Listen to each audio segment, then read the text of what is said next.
Bonjour à tous et bienvenue sur ma chaîne. Aujourd'hui, comme convenu, je vous propose de jeter un coup d'œil au tissage que je suis actuellement en train de réaliser. J'en ai un qui est monté sur un cadre à tisser, je peux travailler à la fois sur l'envers et sur l'endroit, et l'autre qui est monté sur un métier, donc je travaille donc uniquement sur l'envers. Mais avant toute chose, je tiens à vous remercier puisque vous êtes 50 à me suivre sur ma chaîne. On passe tout de suite au tissage.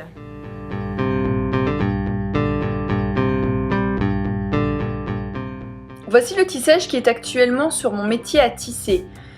Il s'agit d'un tissage qui mesure 68 cm de large. Il est réalisé sans carton, c'est-à-dire que c'est un tissage spontané, un peu comme l'écriture automatique. Les fils de chaîne sont relativement gros, ce qui me pousse à tisser avec des fils de trame relativement épais également. Il comporte un certain nombre de techniques, dont voici une petite liste.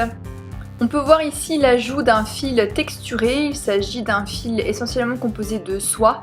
C'est un fil filé à la main. Ici il s'agit également d'un fil réalisé à la main, volontairement filé de façon irrégulière pour offrir une texture différente au tissage.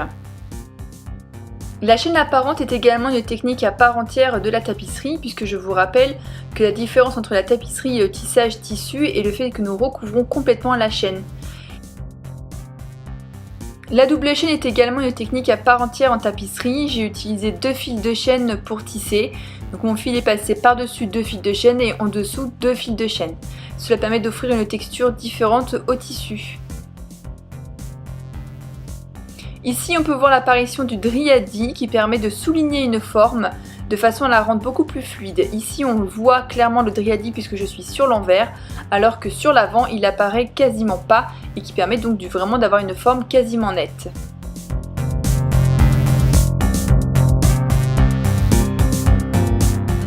Sur le cadre à tisser, un tissage réalisé en haute lisse où apparaissent des nœuds turcs. J'ai également utilisé une différence de matière, comme on peut voir avec le lin, le papier et l'acrylique. On peut également voir une lisière sur la gauche, réalisée également en nœud turc. Sur l'arrière, on peut voir les flûtes qui pendent. J'ai pu travailler sur l'arrière de la même façon que je travaille sur un métier à tisser. Les flûtes contiennent le fil dont j'ai besoin pour réaliser l'ébattage. L'ébattage étant une technique de passage de couleurs relativement douce ou plus ou moins marquée en fonction du souhait graphique. Sur cette image, on peut voir un détail de la tapisserie. Ici, on voit les driadi réalisés à la fois sur l'avant et sur l'arrière, allant de gauche à droite et de droite à gauche de façon à créer un sumac. Les nœuds perses ici ne sont pas coupés à la base, ce qui permet de réaliser une sorte de frange bouclée et non pas une lisière très nette comme on pouvait voir sur les fils de coton.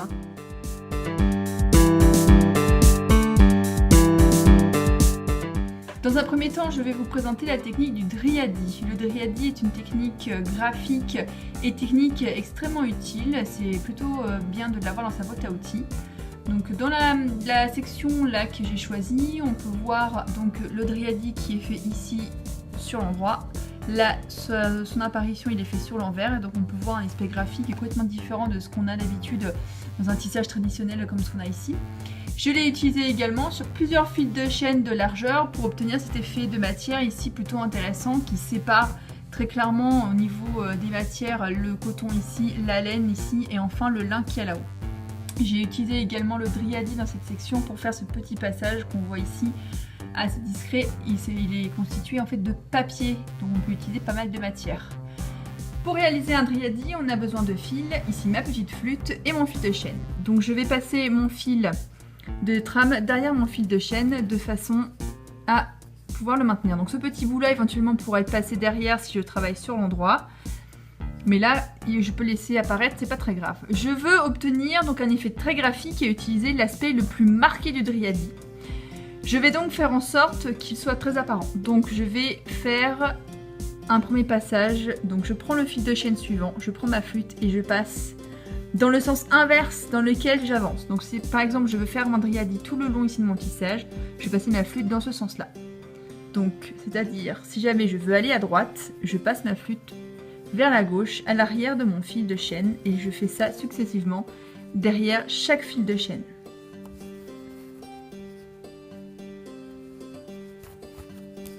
Je prends garde de bien tisser. bien tasser. Hop.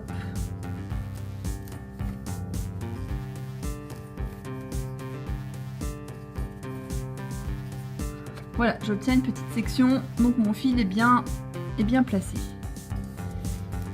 Si je veux donc obtenir l'effet graphique que je vous ai montré tout à l'heure dans la section précédente, ce qu'on appelle en tissage de tapis en orient le sumac, eh bien on fait la même chose mais on repart dans l'autre sens. C'est-à-dire que là, je vais prendre ma flûte, je vais aller, donc là je suis allée de gauche à droite, là je vais aller de droite à gauche.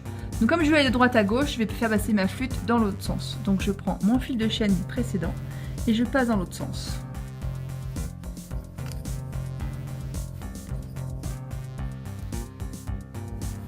Et là, je prends garde également à bien tasser progressivement de manière à ce que mon fil ne soit pas trop lâche.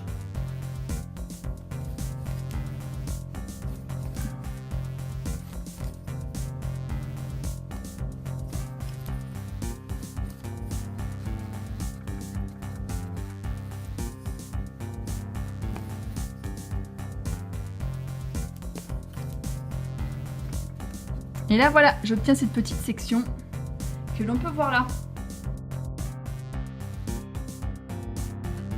Donc je vais faire en sorte que mon fil de trame passe derrière 2 fils de chaîne. Voilà, là il est derrière 2 fils.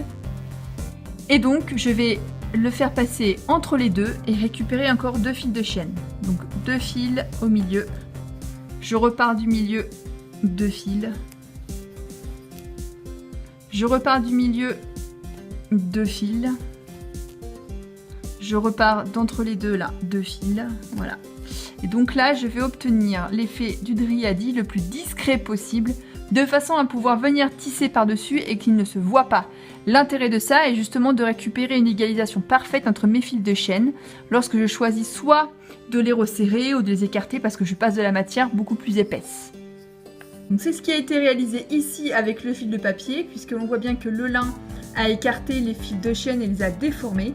Et j'ai récupéré une égalité entre chaque fil de chaîne grâce au dryadi de papier, de façon à réécarter tout le monde et que mon tissage au-dessus soit le plus égal possible, ne soit pas déformé par l'ajout de matière qu'il y a en dessous.